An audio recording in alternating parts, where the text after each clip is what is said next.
será que você está colocando a geladeira no lugar certo na sua casa? Deixa eu te mostrar porque isso muda tudo na sua cozinha. Bom, existe um conceito universal entre a arquitetura e o design de interiores que a maioria das pessoas desconhece, que é sobre o triângulo dentro da cozinha. Bom, e esse triângulo de trabalho, ele é formado por três elementos, que no caso é o fogão, a geladeira e a pia. Nesse caso aqui nós temos duas pias, mas isso aí é um papo para outro vídeo. E por que que esses pontos são tão importantes? Porque quando a gente está usando o ambiente da cozinha, a gente passa 90% do nosso tempo dividindo as tarefas entre esses três lugares. Então a gente precisa pensar muito bem aonde a gente vai colocar a geladeira, o cooktop e a cuba. E a distância ideal entre cada ponto é no mínimo 1,20 m mais ou menos e 2,70 m. Se ficar muito mais apertado que 1,20 m, é bem difícil da locomoção, e se ficar muito distante também, mais que 2,70 m, a gente acaba perdendo muito tempo andando até um ponto e outro. Essa cozinha é considerada uma cozinha grande, mas mesmo assim, quando eu dispus todo esse layout,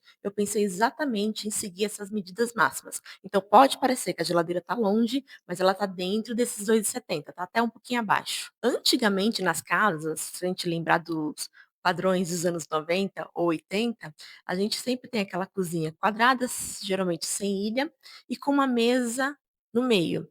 E aí as pessoas tinham que ficar passando pela mesa, dando aquela volta para chegar até a geladeira, ou então voltava para ir lá no fogão que estava no cantinho.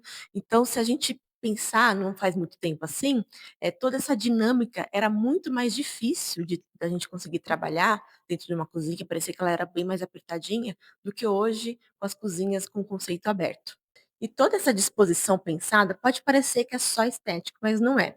A gente une sempre a funcionalidade com a beleza, é claro, porque a gente quer projetos bonitos, projetos bem pensados e projetos funcionais. A gente quer tornar o ambiente de viver, de morar, de cozinhar, de trabalhar cada vez mais agradável, e é essa que é a função do arquiteto. Bom, então se você quer ter um projeto bem pensado e bem elaborado, pode seguir a gente.